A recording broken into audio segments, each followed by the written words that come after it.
Right then folks, probably one of my favourite methods in the whole wide world is what we're going to go through next, and that is worms and casters and a little bit of ground bait fishing. For the time of year, I don't think you can beat it. I've brought you to Heronbrook Fisheries today on a beautiful sunny day. So worms and casters, when's it going to work? Well, basically any time now, from when just before they start spawning to what we're talking like early April, where they're having a big feed up, you know, right the way through the spawning process, and then a little bit after, you know, after they've got rid of their energy and they want to get more energy, so they start eating it again. It's one of them Jay always jokes about and like has a go at me for having a lovely day's fishing, and it is literally having a lovely day's fishing. When that float goes under, you don't know what it's going to be. It is superb. I can't stress how good it is. It's just amazing. There's a few different ways of fishing it, but I'm going to probably do the most sort of like, not basic, but basic way of fishing it today, and that's just like sneaking baiting, fishing a nice rig over the top. Rig wise then, so we'll start from the top. Elastic wise, you just want something nice and soft basically folks. I've got an 11s Dura on here. Basically it'll cope with carp, it'll cope with F1s, but you know, if there's go on the fish is, if there's ids, you know, skimmers, tent, everything, you just want a lasset that's going to cope with everything. So nice and smooth when you're walloping into them. Mainline, how many times have we talked through rigs? Mainline, it doesn't. So my favourite saying, I reckon, at the minute is like, it doesn't make a blind bit of difference. I'm going to say it again, don't make a blind bit of difference, just fish heavy, and then that'll allow you to fish a heavier hook length should you need to, if them grab big wobbly carp swimming. So we've got a 0.18 main line on, back shots on as normal. Now with this, obviously, when we're fishing snake lakes, you can pretty much get whatever depth you want, which is perfect. So I want to be finding like 3 foot. Obviously I can chase them up to shallow water if you need to, that's the beauty of fishing on snake lakes, but 3 foot, I don't know, it seems to be wherever you go for this time of year, the optimal depth for starting off is 3 foot, be it, you know, sort of in the edges if there's F1s in the venue or across. I personally like to start off across because of all the commotion, people walking around and what have you. I think it naturally pushes the fish across. So 3 foot, that's what we set the float at. Float wise, again, we always talk about these floats, but just something nice and, you know, stretched rugby ball shape, Chianti style. It's a carp pellet on this, nice thick bristle, you know, for that worm head or worm tail, you know, bigger bait that you're putting on. It's a 412s, not too heavy. And then coming down the rig, you can see the shots spaced out. We've got 9s shots spaced out, quite a fair way away to be fair, you know. Obviously, if the fish are really having it, that's when you can bulk the shots up more towards your hook length, but the way we're gonna fish it is obviously sneaking that bait in, holding the rig out, and then just dropping it. I might even be lifting and dropping. I know Jay always shouts at me for lifting and dropping, but I do like a bit of a movement, folks, I won't lie. And then hook length wise, we've just got straight out of the packet one of these bad boys. Yeah, boy. We've got a GPM 16s, 0.13, and I've just shortened it down to 4 inches. And that's all there is to it with the rigs. Nothing fancy or anything. Like I say, we go through rigs all the time. Nothing pretty much changes. The only difference being when you're going into shallower water, just go a little bit more positive to, you know, eliminate all them line bites. Onto the main component parts itself then with a bait. So first thing I've done is I've chopped the worms up. Now, because there's carp in here and sort of bigger F1s, I've not gone right fine with the worms. When I'm fishing for more sort of, you know, skimmers and tench or maybe ids and smaller F1s, I'll chop them right fine. You know, even like natural venues and that, when I'm fishing feed, I'll chop them right fine. But I think with carping, and obviously if they are wanting a bit of a feed with a protein, just leave them worms, you know, a little bit bigger. So you're only giving them a few snips, just sort of like really wriggly. There's a few less in there than what there was. I've got the bait mixed up, but I just want to talk you through what bait we're using. The other bait I've got, rather than, so when you're fishing with like the soil, like the peat, if you like, that's when I'm going to be fishing like in shallow water, or when the fish are coming shallow into the slop. But when I want to sort of keep the bait sort of in a tight little area, cheeky, then I'm going to be using ground bait. So I'm using Sonobait's F1 Dark, really over wetted. So it's like wet sand, and I've just riddled that. So that's what I'm going to be adding to a mix as well. And then the only other thing I've got is some beautiful casters, lovingly prepared by the main man himself, Jay. Look at the state of them. They look amazing. I can't wait to use them. It might be my new bait man. Sorry, Jim, at the best tackle shop in the world, Dave's in Milovich, but I think Jay Lad's going to be my new bait man. But yeah, casters, worms, and a bit of ground bait for this style of fishing. And then what you're left with, so this is the mix that I want to get to at the end. So what I do it a little bit differently. You know, some anglers like to mix the worms as they go along, but I like to mix all my worms at the start, chop all my worms at the start, so I can just add it as and when I want, you know, throughout the day. So what I'll do, I've got half my worm mixture in here. I've got sort of like a big handful of casters, what we're saying, sort of just less than half a pint, I suppose, and then just a couple of handfuls of ground bait. And that's what you're left with. So you can see, Rich is zoomed in, it's a really rich mix. Now, the next thing is potting wise, which pots do you use? Well, if it's more carp you're after, I'll always go for a bigger pot. If it's sort of everything else swimming, go for a smaller pot. Now, what you've got to be careful of is when you're on a slope is where you're putting this mix in and how hard you're mixing it. Obviously, because it is ground bait, if you're mixing it too too hard, it's going to roll down the slope potentially. But the beauty of this F1 Dark, it does break up pretty quick. It doesn't, you know, like some ground baits you get that sort of clag together and, you know, staying like a paste ball, if you like. This doesn't. It breaks up pretty much as soon as it hits the bottom, it's going to break up. So I'm going to be starting off, you know, in a little babby pot like that. But if it's more carp we're catching, that's when I'm going to go to that. And it's one of them shallow water when you're putting it in. I'm literally just scooping that mix up, thumbing it down gently, and I'm just going to sneak that bait in. Obviously, you're fishing in deeper water on flat bottom. I'm just going to make a little tiny ball and put it in that way. But as I said, the beauty of the ground bait, it will break up pretty quick as soon as it gets to the bottom, and it just leaves a nice little area for you to fish over. The next thing is obviously worm wise. I want to get in on this. Obviously, we'll talk more when we get the main man himself, but there's a few different ways of how I'm going to hook the worm. The main way I hook it, well, I'll always start off on is a worm head. So I'll hook the worm. I'll do one now, actually. You're getting in, Richard. Richard's getting in. So the most popular way of hooking the worm is grab the worm head, and then we're just going to nick it through the tip, cheeky, follow the worm round to the bend, and then the egg sac that you have here, or the saddle, just break it off there. So that's probably the most popular way of hooking a worm. I always used to break it off and hook it back through the broken bit, but I don't do that anymore because look at all that hook that's exposed. That's what you want. So obviously fishing on the cave, catching perch, you know what I mean? You're going to be sort of like that. So you're going to be over depth, fish comes in, and you just get that perfect presentation every time. The other way, so when I'm targeting more, so say if you've got more skimmers and crucians and tension, things like that in your peg, then 100% definitely hooking the tail, which has got a lot more sort of movement and vibration in it. That is by far the best way to go. So the way I hook the tail is to just break it off first and then hook it back through the bit where you've broke it off. So all that hook's exposed, but look at the difference with that worm, how it's moving through the water. So when you want more sort of like smaller fish, I'll always hook a worm tail. When it's sort of bigger fish that you're after, waiting for that bite, worm head.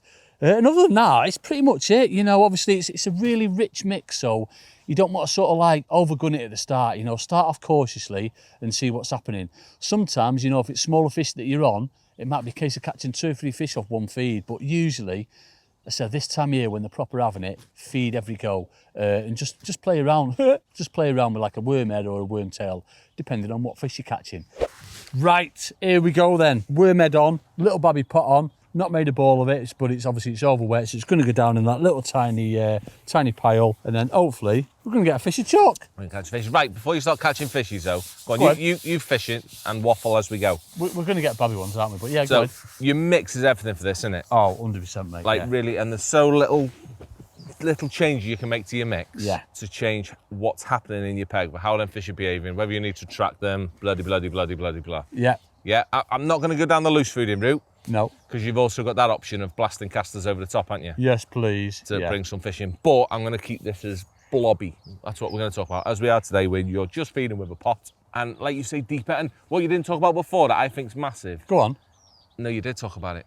Oh, go ahead, Jay. Richard's going to shout at me. But it's a spawning-y thing, isn't it? Oh, when it's burging me worm. you're fishing a bit 100%. Deeper. Because the fish aren't crawling up the banks. They're always a bit deeper. It's one of them, obviously, time of year when they're... When they're looking for that extra protein. Yeah. You know what I mean? It's not a baggy uppy thing, it's just to catch nice, isn't it? Catch a lovely day's fishing, Jay, isn't it? It's fishing, but no. So, first off, what mix have you put in to start with? You gone with ground bait? So I've gone with ground bait, yeah. Obviously, you know, quite a stodgy mix, really, really rich. I'm just giving it a light squeeze, putting it in the pot and then breaking it off. So it's going to go down in that, but it's going to, because of the beauty of that ground bait, it's going to sort of break up as soon as it hits the bottom. Even though we're on a bit of a slope, it's going to break up, so I am fishing over that pile. I like that. The only thing that's... But there's a lot of clouds still, isn't there? Oh, yeah, there's a lot of clouds. You can treat these dead similar. How you got to look at worms for me is the same as you'd feed micros. Yeah. In that if you want to put a blob in, you can get a stodgy blob to get to the bottom very quickly, even more so than pellets with this. Yeah. Whereas as well, you can change the consistency of your mix, put it in your pot different, or change your mix altogether. Yeah. To create a cloud to either attract fish in, if you can't loose feed because of wind or whatever else, or you don't want to loose feed. Yeah. Or ultimately blob them and catch them shallow even, but we're not going to go down that route. So, yeah, that'd be the next, you know, process kind of thing, and that's obviously where the mud, the peat of the worms comes in. You know, really mixing it sloppy and, you know, plopping it in and fishing a deadlight rig through it. Yeah. That can work extremely well. Stick with make sure now then first. Yeah. We'll talk about that, but not do it. Oh, So now you've just got neat around it with your worms in. Yeah. And why are you feeding it in loose to start with? To create a bit of a cloud? Yeah, I mean, obviously, put it in like that, Jay, it's just attracting all the fish, you know, rather than sort of like grouping them right down to the bottom. I'm attracting them through them layers so I can see what's in my peg. You know, if we start getting a few bow waves coming off, you know, when we're hooking fish, like little babby fish or whatever to start off with, then that's telling me that obviously they don't really want to be on the bottom, but they're coming into that bait. So that's when you start feeding it a little bit sloppier. Like you know what I mean? Yeah. So it's you'd use it as a bait that, excuse me, or for me, definitely using it as a bait. Yeah. Where you often haven't got depth options. No. You know, it's a lovely bait to control the fish with.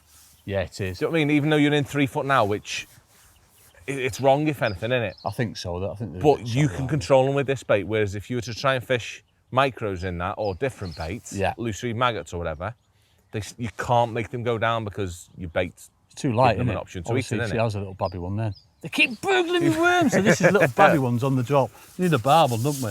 Yeah. So this is like Big little barbel. babby ones on the drop. This is what does my head with worms falling off. So what I'm going to do, I'm not going to. So what obviously I've been doing is lifting that rig out. That's why I'm using a lighter rig, like a 412s. Yeah. You know, and I've got the shots obviously spaced quite evenly. What I'm going to do now is just literally just put the rig straight into it without lifting it, so we're going down there a little bit quicker. Yeah. And obviously if that's still not working, then that's when you need to think about using, you know, a heavier rig. Obviously it's one of them, obviously we're showing you for like the rigs that we go to start off with. Yeah. You know what I mean? I like that. So like putting it in like that and see what's happening. So I've gone a bit further past it. I'm going to come back to a marker first when that float's settled like that and see what happens. That was better. That was like a better bite as well. You see we got a bow wave off it as well. Yeah, man. Got a bow wave off that. But a much better bite. But you can see like instantly how many, look, there's another sign then on the drop. How many signs of fish we're getting. That's the beauty of like worms and caster fishing and ground bait. It gets everything in your peg, gets everything in your peg, but then obviously it's one of them, you can catch the wrong fish, you know, too many nuisance fish. Yeah. And that's what you always joke about with me, innit? You know, have a lovely day's fishing. But in so many cases now, it's right, because fish are changing, especially now in the moody. Yeah. And it's the one bait that's proper opened my eyes. I don't use worms a lot. I'm not a big, look at that. See, the everything's up because you got that cloudy mix, isn't it? Yeah, definitely. But definitely. partridge for me once, it's when we used to coach, or when I used to coach at partridge. Yeah. And there was a little window when worms get fed a lot. Yeah. And I've never seen a bait be more obviously that's what they're eating than worms were on that day. In that you try and fish pellets and you get an odd wobble and nothing happens. Yeah. You put a blob of worm in, you put your rig over it and you caught an F1 every go. It was like, it's ridiculous. And when that's right, they're a joke, aren't they? Oh mate, it's just, when they're on it. But as I say, it don't. It's like you say, it don't last, does it? No. You know what I mean, they'll have that few weeks of a season, and that's it. Yeah. I'm gonna have a last go with this little babby pot. Then I'm gonna put a bigger pot on. I want you to clump it first. You want me to clump it? I want you to feed a ball first, because I think that'll fix it. I'm sure them jackdaws, that's all my bait. Definitely can't have much left now. So I'll clump it into a little ball after this one. Yeah. Obviously, we've got fish there now. We know, obviously, we're doing it like this, Jay. It's worth mentioning, it's attracting fish into your peg. Yes. And then obviously, you see, I've had a bite straight away then. It's worth mentioning, obviously, it's about attracting fish into your peg first, and then obviously working from there. So we know that how we're feeding it is wrong at the minute, you know. Too much of cloud going on. We've had a couple of bow waves, but we've drawn fish there. So I'm going to change my pot size, next go in, make a proper ball out of it, and really concentrate and sneak it in. See, we don't.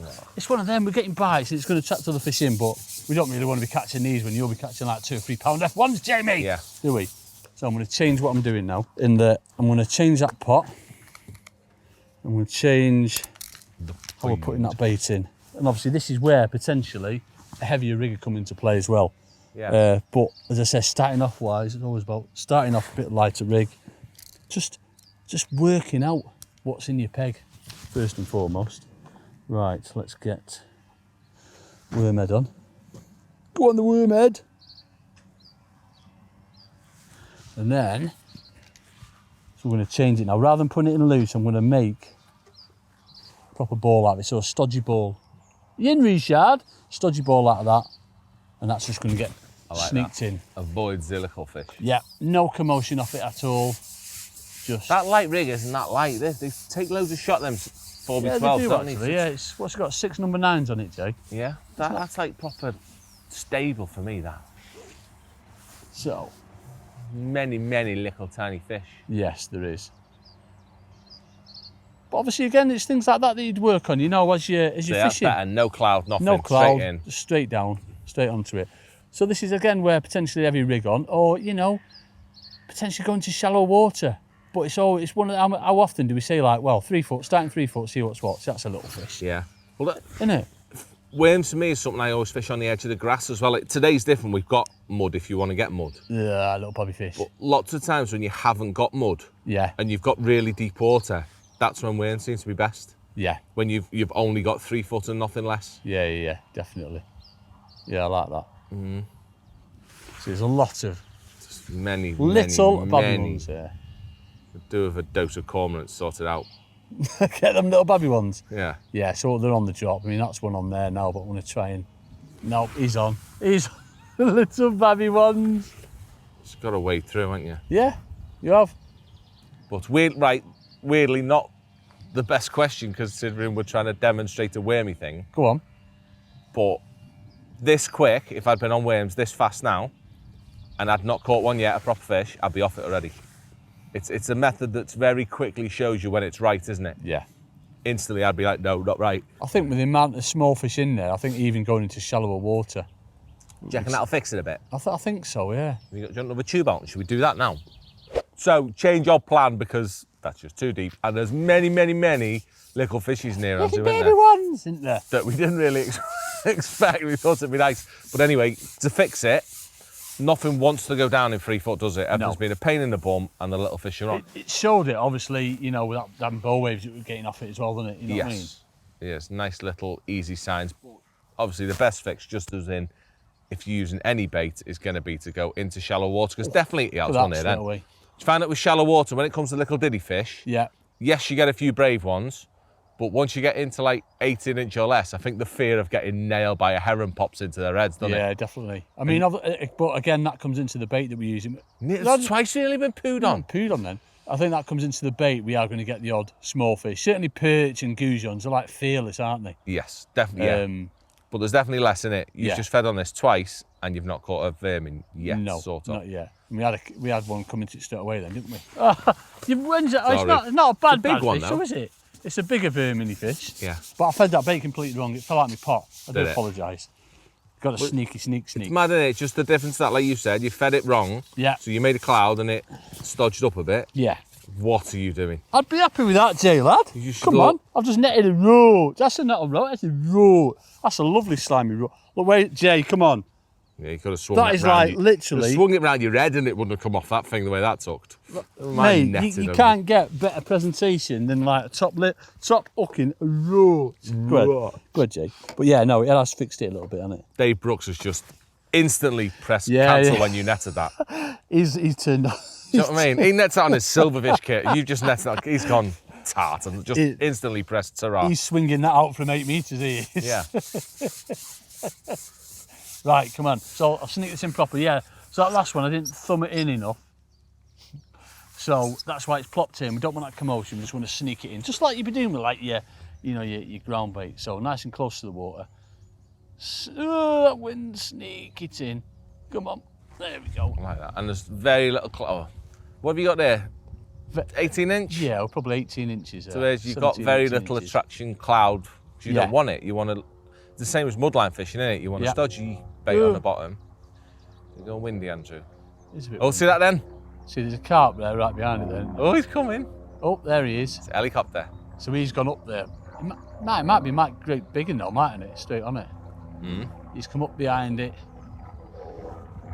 But yeah, no, definitely. So rig's a bit different, more of a stumpier, rugby-shaped body float. 414, nice and positive with just a bulker shot. That's something different. That's a gudgeon. Oh, No, it's a perch. It's a perch. It's a perch on the cave, Jay. Perch on the cave. Perch. But it shows you how fearless and blooming perch are, doesn't it? Swung him out. I feel like you'll clear these out this time, though. The last line, I felt like there was many. This time, I think you'll catch a few, and then that'll be it. You reckon? Yeah. I hope so. You're going to catch a carp next. I think so. An They're F1 definitely coming into it every carp. time, aren't they? Definitely coming into it every time, so I'm going to pick a bigger worm out. Yes, Wanting but- bigger worms. So you're putting fish in net, though. That's what it's all about. I know they're not the right fish at all, but at a different venue, if they were some ids and some skimmers and some green ones, and that's the thing about you're it. catching, aren't you, when the other fish aren't feeding. Because if the F1s are chewing, they'd be in your peg crawling up the bank now. Oh, 100%. Well, every time we've fed, them last two goes, we've had a swirl on it straight away. That jackdaw's, honest to God, it's going to be the size of me, the amount of ground bait that jackdaw's eating. Is it nailing on your bait? Mate, he's just lived in the bucket. It's like just taking up residence in the bucket. Right, Eating me come on. bait. This is a one now. Come on. That's better. It's going, proper fish. Doink. They're coming. How'd you fix it? What would you do now then? Put pellets on. What would you do with it? Wouldn't you? What would you do with this bait? What would I do with it? Time to get Catty out. I think you just got to blast it with casters or something, yeah? That'd be my next step. Because you've covered your both depths and it's not. It's still just, they've gone further up the slope, you know what I mean? And as you said, they don't normally do that because they're afraid of getting walloped. Yeah. And normally because there's an increased amount of proper fishing, I don't think that's happening. No, there's not enough coming in. You're not getting any visits, are you? You'd see them in that. Yeah, they've got other things on the Have mind. you seen any? No. It's not even stayed up. The mud hasn't coloured up, and I'd expect that to happen as well. We did to start with, but... Oh! Yeah, we it wins one that on, Jay, lad! Finally. I like that. Hands in the mouth. How does that prove, though, folks? Plug away, and eventually... Right, you're doing yours next, straight after this one. Yeah. But it is. Yeah, it's right.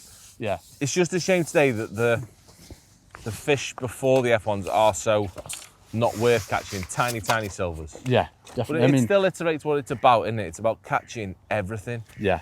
Especially this time of year when they're, spawning. Yeah. Beautiful F1, really rough.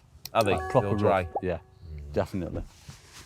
Oh, thank goodness for that. But yeah, no, it just proves it. Obviously, you stick with it in that depth that we were talking about, don't you? 3 foot. Always start off in 3 foot. How often do we see it? Yeah. People ring us up. Sometimes it lasts one 3 cast foot. on it. Sometimes it lasts 3 hours. Yeah, definitely. Usually it's more cautious than what it's been today. Obviously, there's been that many fish there. Normally just stays there and wallop, there's a big fish on. And then you chase them up the slope as it goes on, doesn't it? Yeah. But certainly mix-wise, obviously it's wrong to start off with, we're getting them bow waves out and then you start mixing it that little bit heavier, sneaking it in so it is going down in that sort of like blob and sticking on that slope kind of thing. Yeah. Fishing shallows completely different, obviously. That's where, Don't go down that route. I'm not allowed to go down that Another route. day we're going to talk about that. I'll tell you what happened now, though. Go ahead. We ain't got time. Oh, it's not time.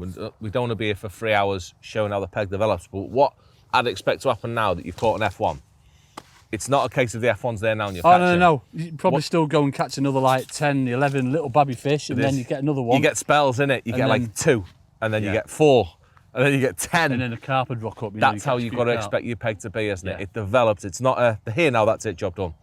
Definitely. But you're putting in... We're putting a lot of bait in. The tiny little fish you're catching. Look how much bait we've put in from what we started off. That was sort of like... Have you? You fed a near pint enough in full. half hour. But yeah, we put loads of bait in. It was sort of like full round here to start with. So it just shows you. You always feed casters with it? Always. Do you? Always feed casters with it. I think it keeps fish there, but it attracts them better as well. I'd never like just putting worm in. Don't you? You've got the option then. You know what I mean? Yeah. You used to when you start loose feeding the casters, but also you've got the option of putting that in your hook as well. Yeah. I just think it keeps fish in your peg. Jacket. Why, go on, talk us through. Why don't you, Jay? No, I'm not saying I don't. No, not genuinely asking. Yeah, always put. I don't put as much worm in than I will casters. I think worms there just a bit of a taster more than anything. You put too many worm in. Obviously, you've seen it. You do get a lot of smaller fish, or certainly perch. So that's why you want them there as a bit of a taster. I can't ever see perch normally anymore because of you. And how'd you catch him, Jay? It's a Catch him on the perch. cave, doesn't he? Perch now instead of. You've wrecked me fishing. You've wrecked Honestly, it's like what I've shot. It's my personal favourite way of fishing ever. I absolutely adore it. But you've just got to persevere with it. You know what I mean? It's busy fishing. Persevere with it, and eventually they will rock up. 100% they rock up. It's good for like last knockings, and usually starting off with when you want to put a few fish in your net. It's proper for that. I'd definitely say for I talk about the word versatility a lot with methods. This is the one that has the most versatility because of the fish you catch firstly, but you can fish it in so many different ways in terms of the subtle changes to your mix, changes your peg like massively, doesn't it? Yeah, definitely. By doing whatever with it, it's a mega bait. I need to use it more, definitely. Well, no, I don't, but Just stick to your pellets, pellets catch fish, don't they? But no, it says, I like that. A lovely day's fishing, as you say. It's just got to be the right venue, hasn't it? Sure. But it's got to be right venue.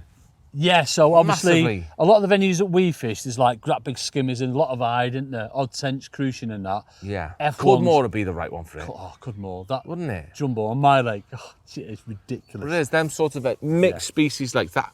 There's loads I can think of. Yeah. Partridge on its day, but that gets moody because of the amount it gets fished and different baits. You have, I mean, it's worth mentioning, you have got to be careful, obviously. If you know there's a lot of small fish in, I think you've just got to have it in your mind. You might get pestered with them for a bit. But other days, especially when they're proper having it, they're just straight in on the feed. And obviously the little fish don't even get a look in, do they? Yeah. But I'm convinced as well, I've said it loads of time, folks, that you need the small fish in your peg to attract the bigger fish. They might do your heading, but come jackdaws. Yeah, got no bait left. I'm convinced they draw fish in. Absolutely convinced of it. They draw the bigger fish in. I like that. You know That was a lovely demonstration of a nice day's fishing.